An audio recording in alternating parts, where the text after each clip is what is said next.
Une fois de plus, Emmanuel Macron a craqué et a incarné jusqu'à la caricature la fameuse arrogance française. C'est ce que l'on retiendra de la conférence des ambassadeurs qui a eu lieu le 6 janvier 2025 à Paris, une conférence des ambassadeurs à la suite de laquelle une quasi-crise diplomatique s'est ouverte avec 2 pays africains. En cause, les propos du président français sur la décision prise par ces pays, après le Niger, le Burkina Faso et le Mali, de mettre à la porte l'armée française. En gros, Emmanuel Macron a expliqué que c'est la France qui a voulu réorganiser le dispositif et a juste eu l'élégance de le faire dire aux dirigeants africains. Nous avons proposé aux chefs d'État africains de réorganiser notre présence. Comme on est très poli, on leur a laissé la primauté de l'annonce. Mais vous ne trompez pas, c'est nous qui l'avons... Et parfois, il a fallu les pousser. Mais pas parce qu'on est poli, correct et qu'on se réorganise nous-mêmes qu'il faudrait que ce soit retourné contre nous en disant ils sont chassés d'Afrique. Je peux vous dire que dans bien de ces pays, on ne voulait pas enlever l'armée française ou même la réorganiser. Les propos de Macron ont été violemment contestés au Sénégal et au Tchad. Le chef de la diplomatie tchadienne parle d'une attitude, je cite, méprisante à l'égard de l'Afrique et des Africains. Quant au Premier ministre sénégalais Ousmane Sonko, il écrit sur le réseau social X que la France, je cite, n'a ni la capacité ni la légitimité pour assurer à l'Afrique sa sécurité et sa souveraineté sur fond de retrait annoncé des troupes françaises de plusieurs pays d'Afrique. D'autant plus que pour faire bonne mesure, Emmanuel Macron a qualifié ses homologues africains d'ingrats. Je crois qu'on a oublié de nous dire merci. C'est pas grave, ça viendra avec le temps. L'ingratitude, je suis bien placé pour le savoir, c'est une maladie non transmissible à l'homme. Et je le dis pour tous les gouvernants africains qui n'ont pas eu le courage, vis-à-vis de leurs opinions publiques, de le porter, aucun d'entre eux ne serait aujourd'hui avec un pays souverain si l'armée française ne s'était pas déployée dans cette région. Mais au-delà de ce bad buzz, Emmanuel Macron a également fait une sorte de point d'étape de la diplomatie française et évoqué sa conception des relations internationales qu'il voit comme une sorte d'arène de plus en plus violente, faite d'une confrontation avec des ennemis de la démocratie et au sein de laquelle il n'est pas rentable, il n'est plus rentable en tout cas de jouer aux bons élèves, aux naïfs de service. Pour faire un petit débrief, j'ai la chance d'avoir à mes côtés Bertrand Badi, professeur émérite à Sciences Po, auteur de nombreux ouvrages dont le dernier est L'art de la paix, paru chez Flammarion. C'est l'heure du monde n'a pas de centre, sa chronique internationale sur le média.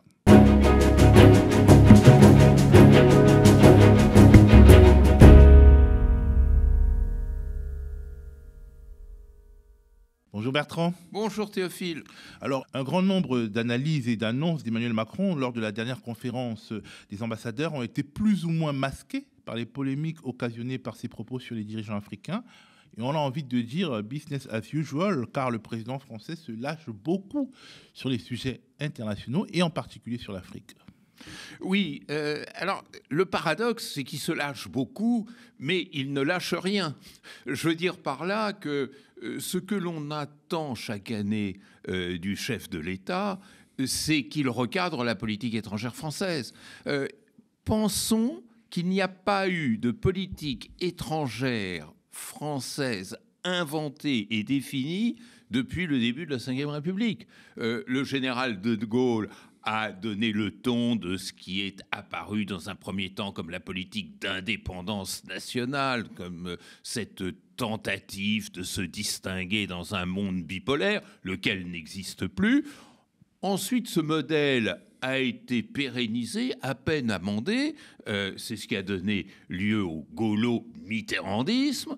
Et ensuite de quoi on a assisté à tout un jeu de bricolage qui n'a jamais voulu tenir compte de la nouveauté du monde auquel nous appartenons aujourd'hui. Et le grand paradoxe, la grande faiblesse et la grande fragilité de la politique étrangère française, comme je le concède de beaucoup de politiques étrangères occidentales, c'est la cécité. C'est-à-dire de refuser de voir le monde, un monde décolonisé, un monde mondialisé, un monde, c'est-à-dire globalisé, un monde dans lequel de plus en plus les enjeux sociaux, les souffrances sociales sont au centre des problématiques internationales. Et face à ça, on nous oppose le vieux monde, celui du Congrès de Vienne, j'aurais tendance à dire, mais disons celui des 2 guerres mondiales et encore un peu de la guerre froide, c'est-à-dire celui des rapports de force que l'on vient aggraver en disant, en plus de ça, il y a le terrorisme, les dictatures, les violences de toute nature dont nous sommes les victimes. Mais il n'y a rien pour recentrer la France, mais on pourrait dire encore une fois la même chose de bon nombre d'États occidentaux dans ce monde globalisé. Le jour où la France reconnaîtra la réalité de la dimension mondiale des relations internationales, je crois que ça ira beaucoup mieux. Ben justement, pourquoi il y a un problème récurrent dans les interventions d'Emmanuel Macron à propos de l'Afrique ? Parce que je crois que l'Afrique est au centre même de cette transformation que je soulignais. C'est-à-dire d'abord l'Afrique est le produit de la décolonisation. On n'a jamais voulu tirer les leçons de la décolonisation. Il faut ne pas, bien entendu, sous-estimer les mérites du général de Gaulle, mais il faut voir l'ambiance de la décolonisation du temps du général de Gaulle. Lorsque Pierre Messmer, gouverneur du Cameroun, faisait valoir que le modèle colonial ne fonctionne plus, donc il faut trouver un autre modèle pour pérenniser la présence française. C'était ça la doctrine. Et ce qu'on a appelé la communauté, formule qui a été assez vite abandonnée, mais était là pour montrer que ce qui allait advenir après les indépendances devait être dominé encore par le modèle hégémonique français. Et un de mes amis gabonais m'avait montré une fois cette lettre de Michel Debré à Léon Mba, dans lequel le Premier ministre français de l'époque disait au nouveau président gabonais « c'est pas parce que vous êtes indépendant qu'il faut vous imaginer que vous pourrez faire ce que vous voulez ». Ce qui est quand même extraordinairement révélateur. Et bien, d'un certain point de vue, ça n'a jamais été interrompu. Lorsque Mitterrand est arrivé au pouvoir et Jean-Pierre Cotte, ministre de la Coopération, il fallait changer. Et puis très vite, on est revenu à la norme. Et nonobstant le discours de La Baule, il n'y a rien eu de véritablement changé. Et ensuite, avec la présidence Chirac, puis Sarkozy et Hollande, on a retrouvé les mêmes variantes. Et quand on voit l'esprit de Barkhane, on s'aperçoit qu'il appartient toujours à cette culture de la tutelle, de la protection. Et ce qui nous amène à penser une chose quand même un peu lourde, un peu dure, c'est que de toutes les anciennes puissances coloniales, la France est le pays qui se distingue pour avoir le plus raté sa décolonisation, et elle le paye très cher aujourd'hui. La Grande-Bretagne, il y a longtemps que la Grande-Bretagne n'a plus de base militaire en Afrique. Et ne parlons pas des autres puissances coloniales, la Belgique, l'Espagne, le Portugal. Même si le Portugal a connu une décolonisation difficile, le temps colonial est derrière lui. La France, ce n'est pas le cas. Alors, est-ce que justement, ce qui est gênant, parce qu'Emmanuel Macron a dit, en gros, si on veut le traduire, c'est un réajustement de politique néocoloniale auquel nous assistons là, et non une rupture. Et les chefs d'État africains mentent à leur peuple en surjouant la rupture. C'est un peu ce qu'il a dit, parce que finalement, la France a à chaque fois réajusté sa politique. La conférence de Brazzaville en 1946, après la Deuxième Guerre mondiale, et puis la communauté, et puis les accords de coopération en 1958-1960, la coopération, et puis après des opérations militaires sous l'égide de l'ONU, sous Chirac, etc. Globalement, il y a toujours eu des réajustements. Et là, quelque part, les opinions publiques africaines posent pour une rupture. Et Emmanuel Macron, peut-être qu'il est mal à l'aise, il a peur d'apparaître comme le président sous lequel la France a irréversiblement reculé sur le continent africain. Est-ce qu'il n'y a pas quelque chose de cet ordre-là ? Oui, il y a quelque chose de cet ordre-là, et j'ajouterais un concept qui a joué un rôle très très important, en cela qu'il a été mal construit, qui est celui de développement. C'est-à-dire, le mot-clé pour comprendre les rapports franco-africains, c'était le mot développement. Et c'est en cela que la colonisation était censée garder une connotation positive, c'est-à-dire ça a été l'amorce du développement. Combien de fois j'ai entendu cette phrase, tout ce qu'on leur a apporté, etc., etc.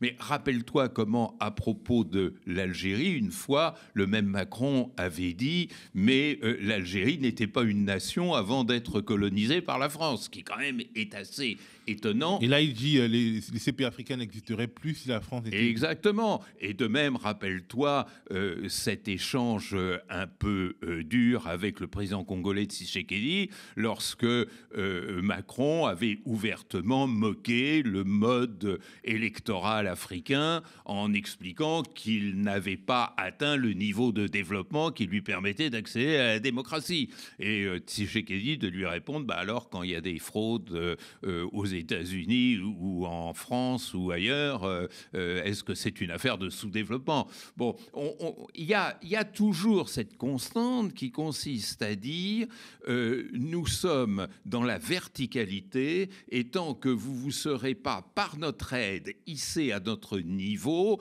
il ne pourra pas y avoir un partenariat au sens fort du terme, c'est-à-dire au sens de la parité. Et ça, c'est quelque chose qui est typiquement français. Il ne faut pas oublier que cette culture de la verticalité, elle a marqué... Y compris à l'intérieur du pays.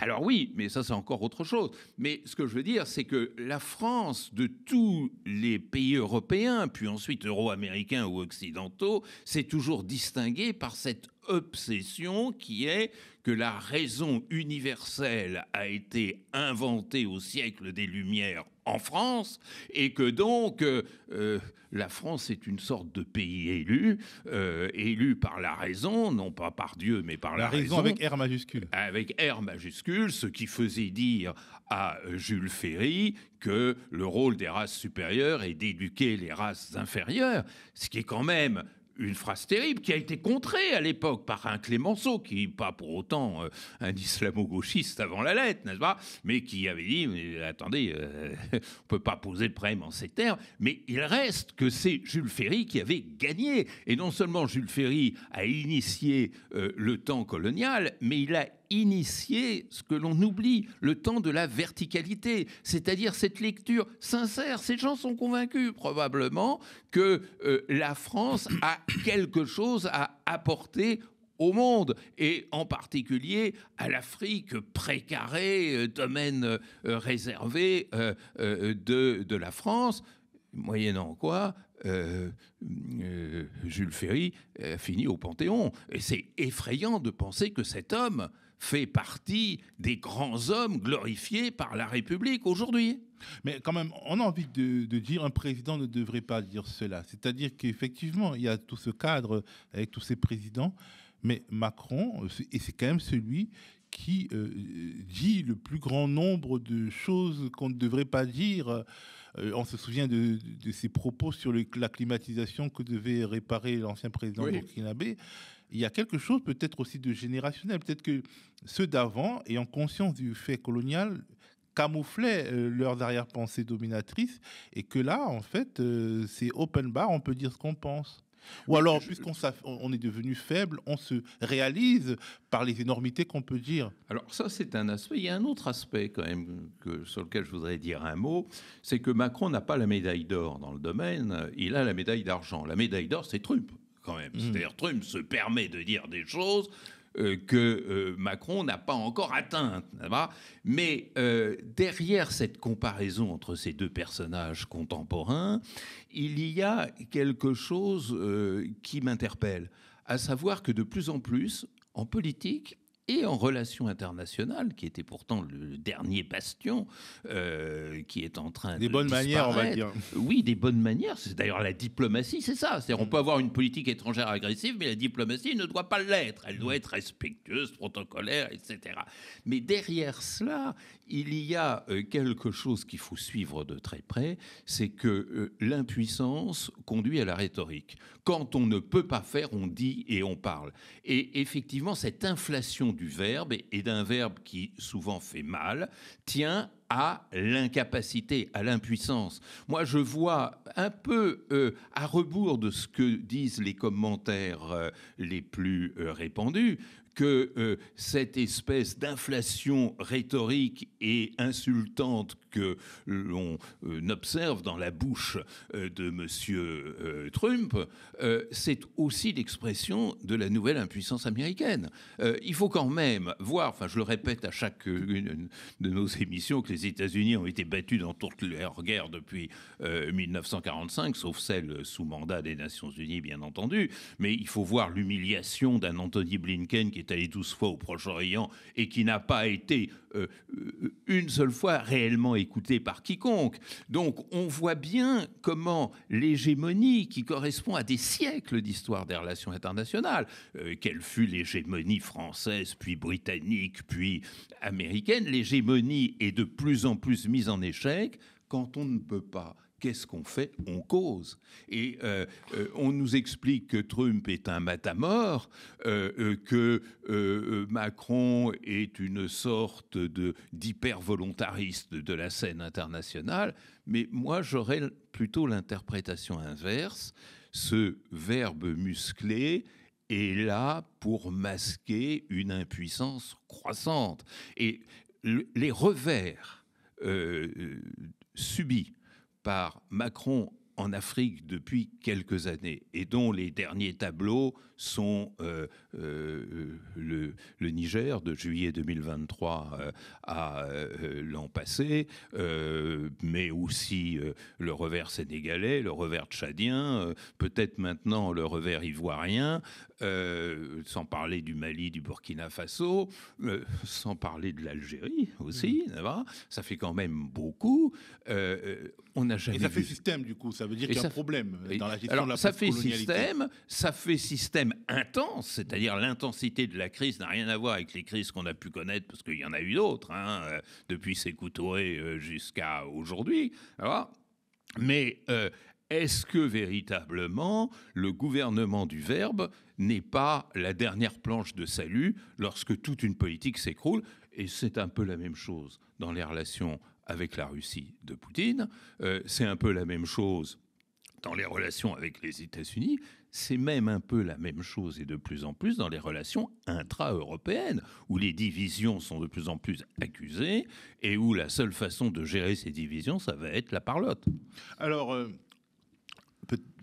peut-être que Macron précipite justement la fin de toute chose, si on peut dire, parce que son attitude méprisante est une sorte d'incitation paradoxale à l'émancipation, y compris pour des dirigeants plutôt conciliants.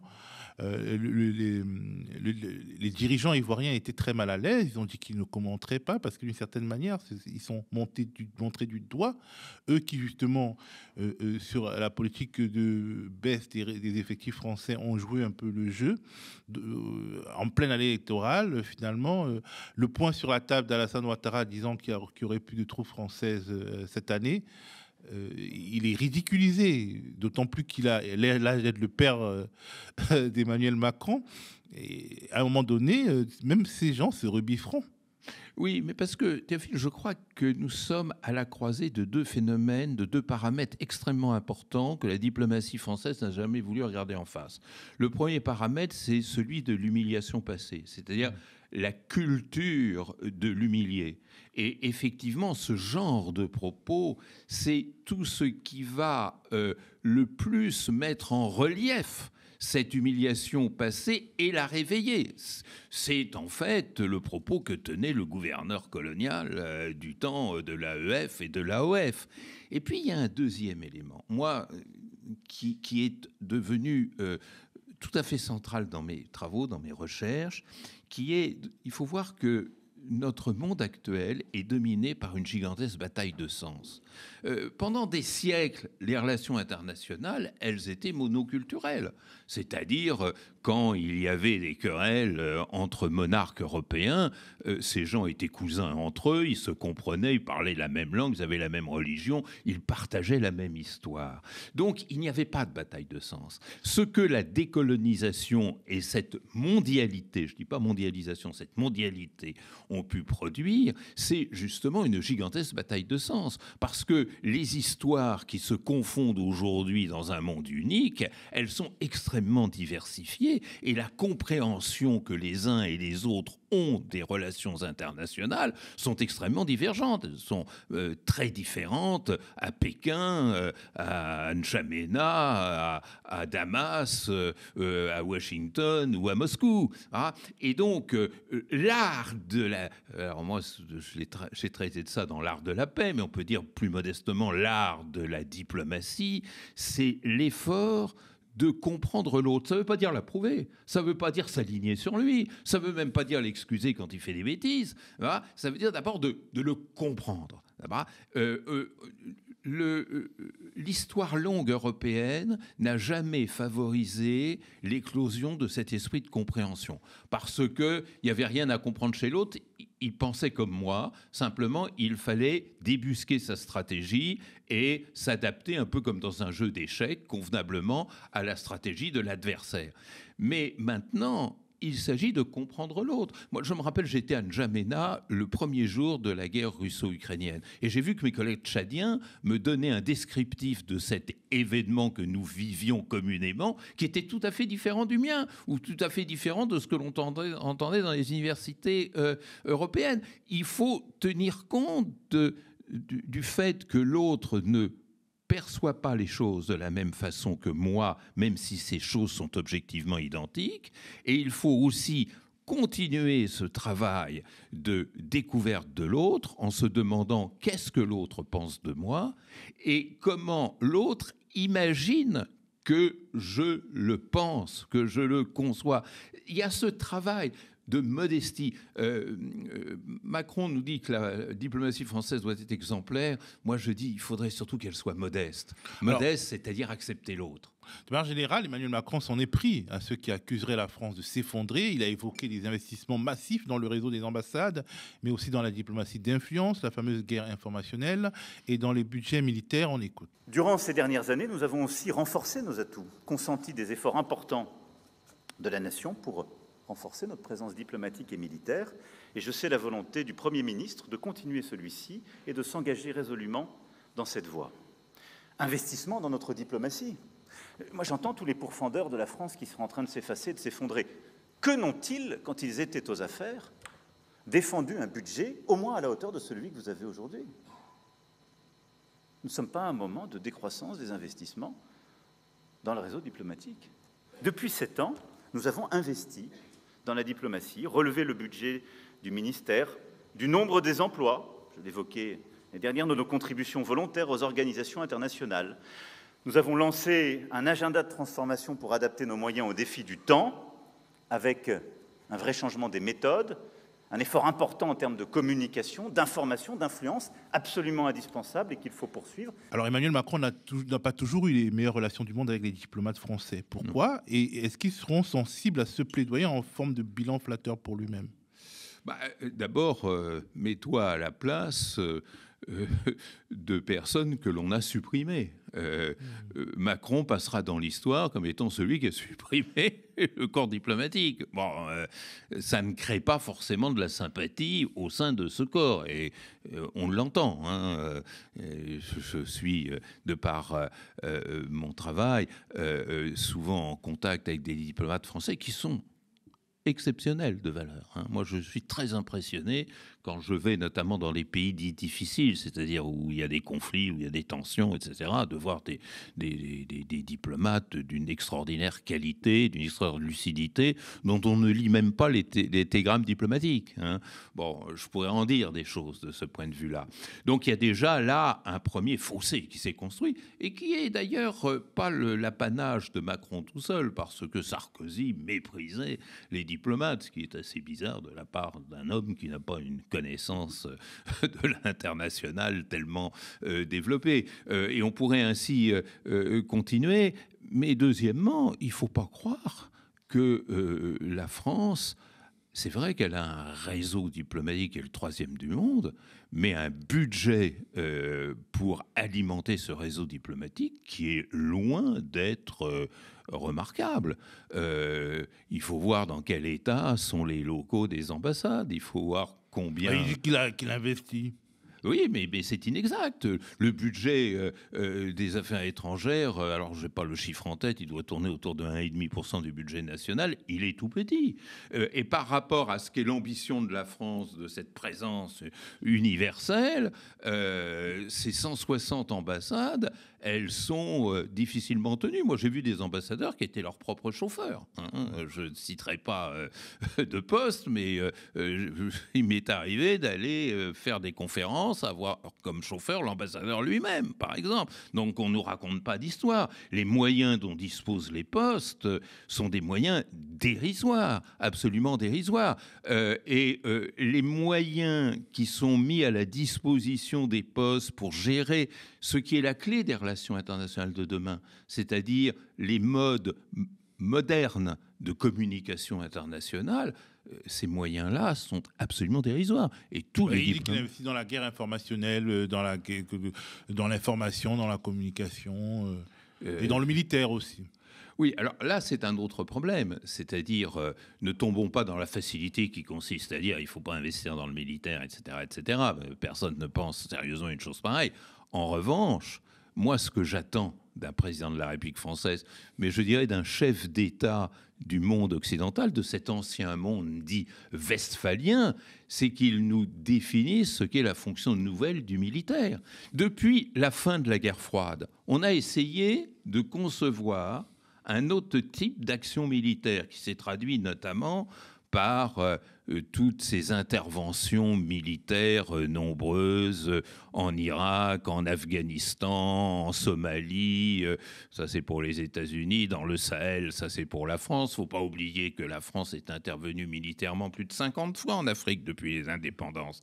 Mais tout ceci a généralement abouti à des échecs, et des échecs coûteux. J'oubliais d'ailleurs le meilleur, qui est la Libye, par exemple. Bon, le mode d'usage de l'instrument militaire, qui fait penser au général Gallieni, c'est-à-dire à une toute autre époque, n'est pas un mode heureux, n'a pas abouti à des résultats probants. Le grand défi, et là, tous les chefs d'État qui se sont succédés sont silencieux ou passifs, c'est-à-dire soumis à une logique de pure reproduction du passé, c'est quel usage doit-on faire aujourd'hui de l'instrument militaire? Et est-ce que véritablement l'instrument militaire est un instrument, comme le disaient les néoconservateurs américains, de regime change? Est-ce que c'est une façon de maintenir sa domination ou son hégémonie? Est-ce que c'est une façon de prolonger les fameux équilibres de puissance qui marquaient des siècles et qui ont abouti à cette apothéose qui était l'équilibre de la terreur? On n'en sait strictement rien. Et cette histoire de base militaire, c'est quand même extraordinaire. Au lieu de se demander d'abord à quoi servent des bases militaires, on a ouvert le débat à l'envers. C'est on les garde ou on les garde pas. On les garde si ça sert, on les garde pas si ça sert pas. Manifestement, ça ne sert plus. Bon. Alors, le président français décrit également le monde comme une arène violente, faite d'ingérences diverses de la part d'ennemis de la démocratie. Il cite la Russie, mais aussi l'Azerbaïdjan, qui procéderait à des manipulations en Kanaki, Nouvelle-Calédonie. Il cite aussi Elon Musk. Désordre des démocraties menacées par la remise en cause de leurs promesses de prospérité, d'ascension sociale, de partage du progrès, et directement attaqué par des puissances de déstabilisation. Il y a quelques semaines à peine, la Roumanie a dû annuler une élection présidentielle en raison d'ingérences et de manipulations électorales clairement attribuées à la Russie. Qui l'aurait imaginé il y a 10 ans à peine? La France a été elle-même attaquée par des ingérences inacceptables dans la plupart de ces territoires ultramarins, et tout particulièrement en Nouvelle-Calédonie ces derniers mois, par l'Azerbaïdjan, qui pensait là régler ses propres incompréhensions du fait que nous défendons le droit international et l'Arménie. Qui l'aurait imaginé? Voilà 10 ans, si on nous avait dit que le propriétaire d'un des plus grands réseaux sociaux du monde soutiendrait une nouvelle internationale réactionnaire et interviendrait directement dans les élections, y compris en Allemagne, qui l'aurait imaginé? C'est le monde dans lequel nous vivons et dans lequel nous avons à faire de la diplomatie. Bertrand, Emmanuel Macron est revenu sur la parabole des carnivores américains et chinois, des herbivores, des omnivores. On le sent désireux d'imposer l'idée selon laquelle on peut choisir de ne pas appliquer le droit international et on ne sait pas s'il pense uniquement aux aspects commerciaux ou même à tout l'arsenal de protection des droits humains. Qu'entend-il quand il parle de sortir de l'innocence au sujet des Européens? Oui, alors les Européens ne sont pas innocents, c'est eux qui ont construit le monde tel qu'il est. La fable de l'herbivore et du carnivore, moi, je l'ai entendue depuis des décennies. Je ne dirai pas les noms de ceux qui l'ont utilisé dans leur rhétorique politique, mais ils sont assez nombreux. Et c'est comme toute image, ça peut faire réagir, ça peut, sur l'instant, sinon convaincre, du moins questionner. Mais quand on y regarde de près, c'est une façon de voiler la réalité. La réalité, c'est quoi? C'est que nous sommes dans un monde globalisé. Un monde globalisé, c'est quoi? C'est un monde d'interdépendance généralisée. L'interdépendance, c'est quoi? C'est une forme nouvelle qui se détache et se distingue de la conception ancienne de la souveraineté. C'est-à-dire qui implique de retricoter complètement les relations internationales. Les relations internationales de demain, la diplomatie de demain, doit consister désormais à gérer au mieux l'interdépendance au lieu de sortir le pistolet de la compétition. C'est ça le problème. Alors, ça ne veut pas dire que c'est une tâche facile. Ça ne veut pas dire non plus que c'est de l'angélisme. L'interdépendance peut amener, dans certaines situations, à des tensions, voire à des violences. Mais ça implique un renouvellement de méthode. Ce qui m'affole, c'est que avec les herbivores et les carnivores, en gros, on veut vous dire, on a oublié la compétition, il faut restaurer la compétition et le rapport de force. Manger ou être mangé.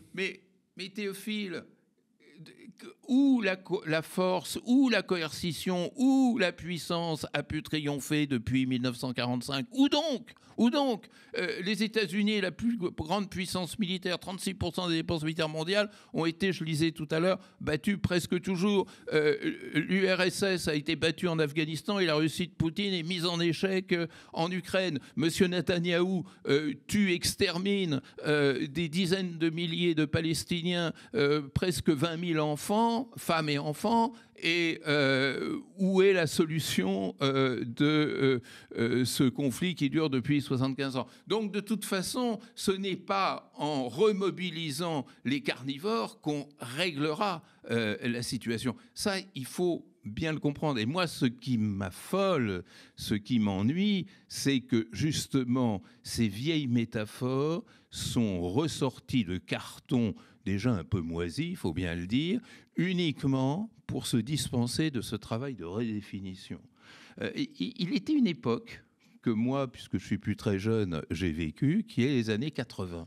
Les années 80, il y a eu plein de commissions aux Nations Unies, la commission Brandt, la commission Brundtland, la commission Palme, la commission sur la Global Governance, Carlson-Rampal, etc., où justement on a commencé à se poser ces questions. Et où même Brandt était allé jusqu'à dire, la commission Brandt, il faut commencer le travail de conversion des ressources militaires en ressources de développement. Mais alors là, d'un développement conçu non pas sur le mode vertical dont je parlais tout à l'heure, mais sur le mode de la gouvernance globale. Bon, il y avait... Et après, Kofi Annan est venu, Boutros Ghali et Kofi Annan sont venus renforcer cette réflexion. Puis elle est morte. Elle s'est évanouie. Pourquoi elle s'est évanouie? Pour une raison, une double raison. La première raison, c'est qu'on a assisté à l'effondrement de la bipolarité, donc beaucoup trop de gens ont pensé que c'était la fin de l'histoire, donc c'est plus la peine de se fatiguer. Et puis la deuxième raison, c'est qu'on s'est cru dans un monde unipolaire et que donc ce monde unipolaire allait tout autorégler. Et puis ça a été le moment de l'école de Chicago, de l'ultra-néolibéralisme et de tout ce que l'on connaît. Et on a abandonné cette saine piste de réflexion. Alors, au sujet des États-Unis, Macron s'en prend à Elon Musk, mais caresse Donald Trump dans le sens du poil. Paradoxe?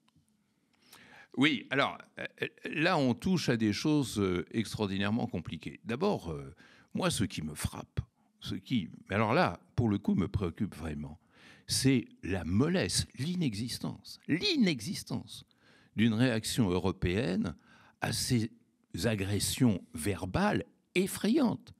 Je veux dire que le futur président des États-Unis annonce qu'il est prêt à utiliser la force militaire pour annexer une partie du territoire d'un État membre de l'Union européenne et en plus membre de l'OTAN, et que l'on ne réagisse pas. On n'a pas entendu Mme von der Leyen. On n'a pas entendu cette étrange nouvelle haute représentante. Du Groenland. Oui. Qu'est-ce que j'ai dit? Oui, non, tu as dit ça. Oui, bon, on n'a pas entendu non plus la nouvelle haute représentante de l'Europe pour les affaires internationales, Madame Kallas, qui est quand même un peu fort. Un pays qui se dit allié, qui menace militairement un des membres de notre Union européenne, et que la haute représentante de l'Union européenne pour les affaires étrangères et de sécurité ne croit pas utile même de faire une mise au point. Moi, ça me fait peur. Musk, auquel tu faisais référence, a véritablement agressé deux responsables de haut rang, le Premier ministre britannique et le chancelier allemand, a explicitement pris position en faveur de candidats extrême droite en Grande-Bretagne. Même M. Farage en était déconcerté. Et en Allemagne, il s'agit de l'AfD, personne ne réagit. Bon, ça, c'est à mon avis un triple signe. C'est d'abord le signe de l'incapacité de l'Europe de se définir face aux États-Unis. 2, c'est l'incapacité de l'Europe d'avoir une position unifiée. Et 3, c'est quand même le signe d'une montée très préoccupante de la fièvre nationale populiste et d'extrême droite en Europe. On le voit en ce moment à travers le cas de l'Autriche notamment, mais l'Autriche rejoint d'autres pays, la Slovaquie, la Hongrie, l'Italie, la Finlande, et on pourrait hélas continuer la liste, et que Dieu nous préserve que ça ne parvienne jusqu'au bord de la Seine. Sur le Proche-Orient, Emmanuel Macron appelle à rester vigilant face au nouveau régime syrien, ce qui ne mange pas de pain, mais en revanche baisse de plusieurs tons vis-à-vis du pouvoir israélien, prononce les noms des otages israéliens, mais n'a quasiment aucun mot pour les dizaines de milliers d'hommes, de femmes et d'enfants tués par l'armée israélienne en Palestine. Il se contente de dire qu'il n'y a pas de raison militaire de poursuivre la guerre dans la bande de Gaza. Pourtant, s'il n'y a pas de raison de poursuivre la guerre militaire et qu'elle se poursuit, ça veut dire que l'hypothèse génocidaire est réelle. Et si elle est réelle, on ne dit pas qu'Israël est notre ami. Oui, mais je crois que maintenant, plus personne de sincère ne peut hésiter à employer le terme de génocide.